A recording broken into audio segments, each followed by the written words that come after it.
자, 우리는 앞으로 이 러시아 혁명과 이 조지 오웰의 동물 농장을 통해서 이 동물 농장의 등장인물과 또 사건에 대해서 한번 정리를 해보고요. 또 동물 농장의 등장인물과 또 사건이 러시아 혁명을 대표하는 인물과 또 그룹과 사건, 1917년부터 주로 1945년 경까지 해당이 되는데요. 자, 이런 것과 어떻게 관련되는지를 함께 살펴보고자 합니다. 그리고 더 나아가서 러시아 혁명과 공산주의 그리고 동물 농장을 통해서 이것을 어떻게 성경적 세계관으로 보아야 할지를 함께 살펴보고자 합니다. 참고로 이 내용은요, 우리 E.M. 번즈의 서양 문명의 역사, 또 신앙의 눈으로 본 역사, 그리고 현대인을 위한 교회사, 그리고 기독교 서구관, 프란시스 셰퍼의 기독교 서구관, 그리고 이광호 목사님의 손에 잡히는 세계사, 그리고 옴니버스, 이 베리타스 프레스에서 나온 옴니버스 3권, 그리고 앤드류 호페커의 기독교 세계관, 그리고 제임스 사이어의 기독교 세계관과 현대사상, 그리고 다라곤에서 나온 마도경 역의 동물농장, 이런 책들을 참고하여서 정리했음을 말씀을 드립니다. 자, 인도에서 태어난 영국 작가 또 언론인이었던 조지 오웰은 1903년 인도의 벵갈에서 태어났습니다. 인도가 대영 제국에 지배당하고 있을 때 인도 행정부 하급 공무원인 중간 계급 집안의 아들로서 태어난 오웰은 최고급 영국 기숙학교에서 장학금을 받으면서 교육을 받았고요. 여기서 영국 상위 계급의 속물 근성이 최대에 달했던 시기를 경험하고 유명한 자유주의 및 사회주의 사상을 배우게 됩니다. 자, 대학에 가는 대신에 오웰은 1922년부터 1927년까지 인도 행정부 소속으로 버마에서 경찰관으로 복무하였고요. 영국 제국주의자들의 권력의 도구가 되는 것이 싫어서 그만두게 됩니다. 자, 1928년부터 1937년까지 오웰은 파리와 런던에서 노동자 계급과 노숙자들과 함께 살았고요. 영국의 불황을 겪고 있는 산업지역을 찾아가서 선생님, 또 마을 주점 관리인, 그리고 서점 직원 등으로 일을 하게 됩니다. 그리고 투철한 사회주의자가 되어서 몇 권의 책을 저술하게 되죠. 1938년 기자로서 또 스페인으로 가서 프랑코 장군의 군벌 정부와 또 사회주의자들인 공화파 간의 스페인 내전을 취재하게 됩니다. 자, 공화파는 두 편의 마르크스주의, 공산주의 파벌들이 장악하고 있었는데 한편은 스탈린에게 조종당하고 있었고요. 다른 편은 이 스탈린식 공산주의에 반대를 했습니다. 자, 오웰은 두 번째에 우연히 파벌에 가담하게 됩니다. 이 오웰은 최전선에서 싸우다가 심각한 부상을 입게 되죠. 그가 부상에서 회복하는 동안 스탈린식 공산주의자들이 공화파의 군대를 전부 장악하게 되었고요. 마르크스 파벌을 숙청하고 또 살해하기 시작을 하게 됩니다. 오웰은 그때 스페인에서 간신히 도망쳐 나오게 됩니다. 자, 스페인에서의 이 추악한 정치 권력 싸움을 통해서 오웰은 근대 인본주의자들의 어떤 주의, 어떤 이즘을 말하는 것이죠. 예를 들어서 사회주의라든가 또 공산주의, 또 전체주의, 예를 들어서 파시즘, 이런 자본주의. 자, 이런 주의가 실제 삶에 어떻게 영향을 미치는지를 깨닫게 됩니다. 그리고 정치적 낙관주의의 화려함을 받아들이기를 거부하게 되어지죠. 국제사회주의 운동에 동조적이었던 오웰은 그러나 어떠한 정치적 운동일지라도 그것은 모두 어느 정도는 부패할 수밖에 없다는 주장을 계속했습니다. 오웰은 작가들에게 오로지 스스로 경험한 것을 토대로 해서 집필할 책임이 있다는 것을 인식하도록 촉구했습니다. 더욱이 작가는 단순히 앵무새처럼 정당의 선동가가 되어서는 안 된다고 주장을 하게 됩니다. 그리고 1945년 오웰은 동물농장을 출간하게 되어지죠. 이 책은 오웰의 첫 번째 상업적인 성공작이었고요. 많은 사람들의 관심을 끌었는데 특히 미국에서 인기가 아주 많았습니다. 1949년 오웰은 또 다른 위대한 소설인 1984, 1984년을 발표하는데 근현대 미래의 으스스한 이 전체주의 사회를 잘 그려내고 있습니다.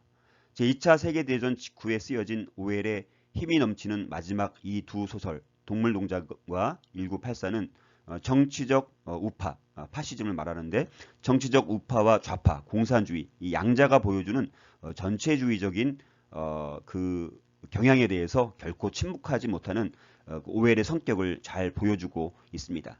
자, 이 두 권의 작품은 좌익이든 우익이든 민주주의를 표명하면서도 사실은 인간의 자유를 파괴하는 정치 체제에 대한 강한 불신을 표현한 것이었습니다.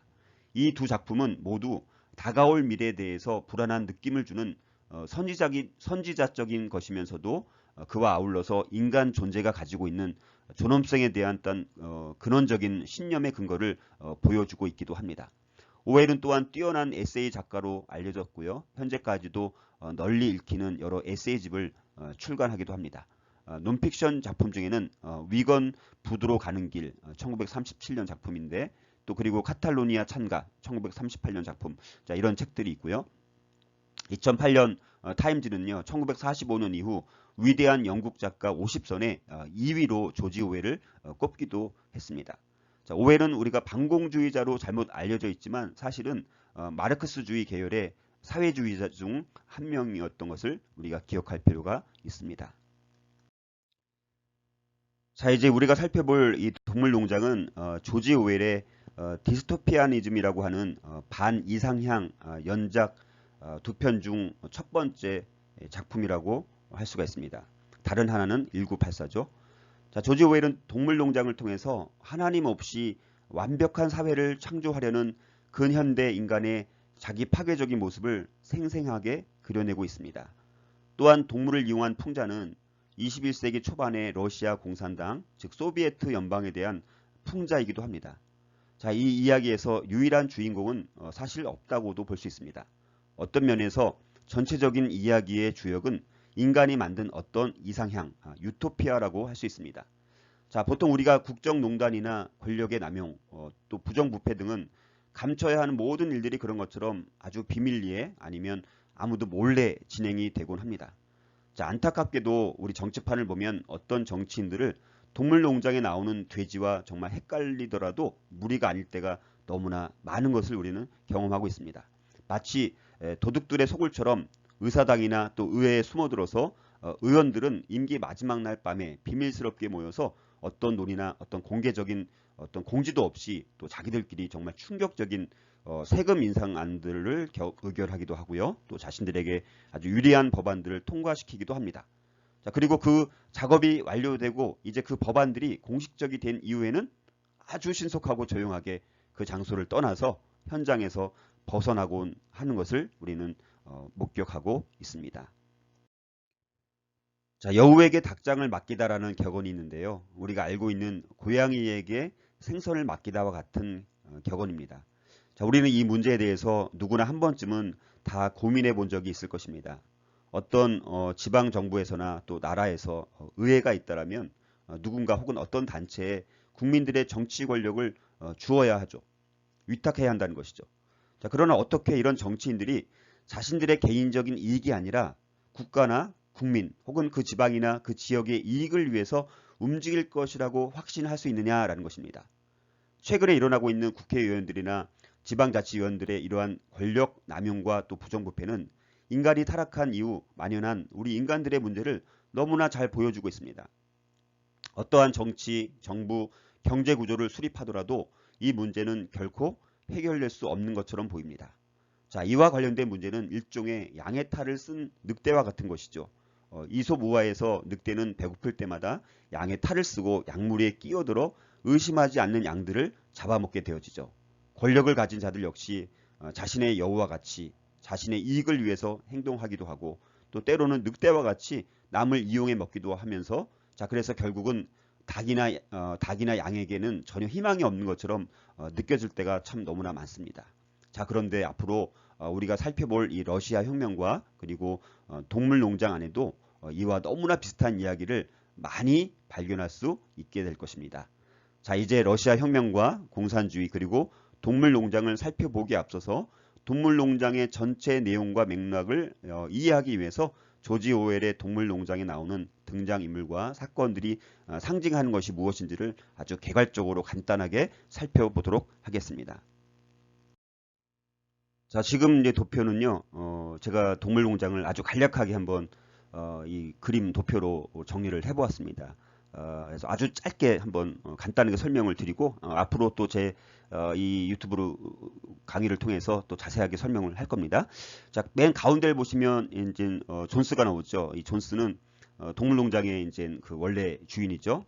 짜르 러시아 황제 니콜라스 2세를 가리키고요. 여기 매너 농장은 러시아를 가리킵니다. 그리고 동물농장의 혁명 그 자체는 1917년 러시아 혁명, 볼셰비키 혁명을 상징을 합니다. 그리고 이제 농장 본체는 크렘린을 상징하고 또 풍차 프로젝트는 레닌과 스탈린의 5년 경제 계획, 다시 말해서 소비에트의 5개년 계획들을 가리킵니다. 자, 맨 위에서 아래로 간략하게 한번 설명을 해보겠습니다. 맨 위 왼쪽에 있는 필킹턴과 폭스우드 농장이 나오는데요. 거기 필킹턴은 처칠, 루즈벨트 아니면 영국과 미국의 지도자들을 가리키고요. 폭스우드 농장은 영국과 미국을 가리킵니다. 그리고 오른쪽으로 가서 윈퍼시가 나오죠. 이것은 나폴레옹이 고용한 브로커를 가리킵니다. 그리고 이제 풍차 전투가 나오는데 이것은 2차 세계대전 독일의 러시아 침공, 1941년 독일의 러시아 침공을 가리킵니다. 그리고 오른쪽으로 가서 프레데릭과 핀치필드 농장이 나오는데 프레데릭은 아돌프 히틀러를 가리키고 핀치필드 농장은 독일을 상징합니다. 그리고 이제 다시 그 조금 아래로 내려오면 메이저 영감이 나오는데 이거는 아마도 칼 마르크스 아니면 이제 레닌을 가리킵니다. 제가 봤을 때는 칼 마르크스와 레닌을 합친 그런 개념인 것 같아요. 그다음에 스노볼이 나오는데 이것은 이제 레온 트로츠키를 가리키죠. 나폴레옹의 이제 그 스탈린의 강력한 라이벌이었다라고 볼 수가 있습니다. 그리고 그 아래에 이제 돼지들이 나옵니다.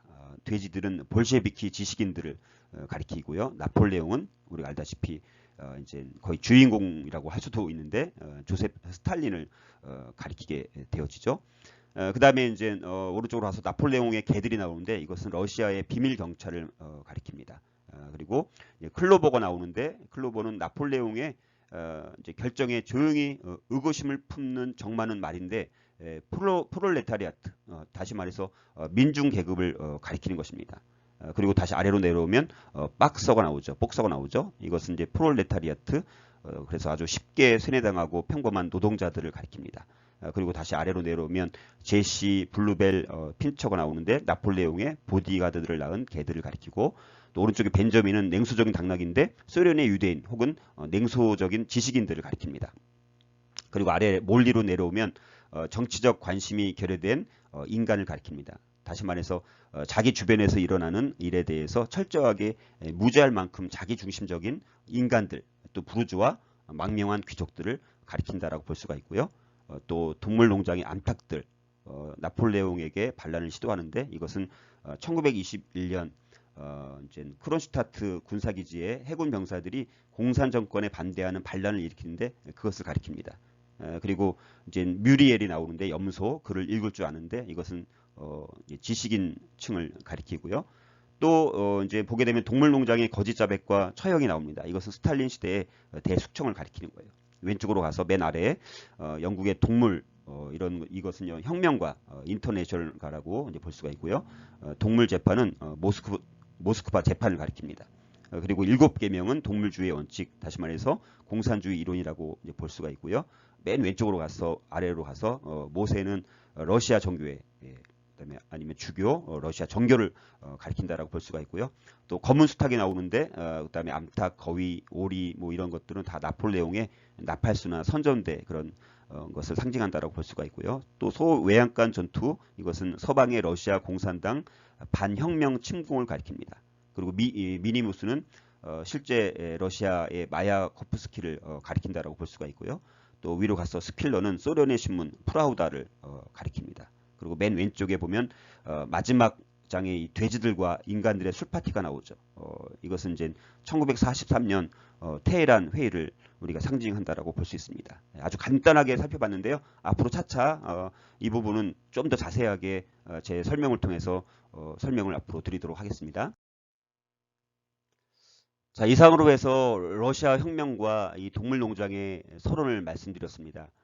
러시아 혁명과 동물농장의 이야기는 지금부터 약 100여 년 전의 이야기이지만 현대사회, 특히 이념이라든가 이데올로기 문제를 이해하는 데 있어서 아주 좋은 도구가 되는 책이라고 생각합니다. 또 이런 이념과 이데올로기 문제를 우리 그리스도인들은 성경적 세계관으로 어떻게 보아야 하는지를 한 번쯤은 반드시 짚고 넘어가야 할 아주 중요한 문제라고 생각합니다. 그래서 이 부분을 크게 이제 9가지 앞으로 이제 오늘은 서론이고요. 앞으로 크게 9가지 명제로 정리를 해볼 예정입니다. 그래서 앞으로 한 가지씩 시리즈로 살펴보면서 여러분들의 지식과 또 신앙 그리고 또 사고 또 인식 더 나아가 세계관 이런 지평을 정말 한 단계 점프 도약해가는 그런 시간이 될 수 있기를 바랍니다. 여러분들의 많은 관심과 격려 그리고 기도를 부탁드리고요. 오늘은 여기까지 하겠습니다. 감사합니다.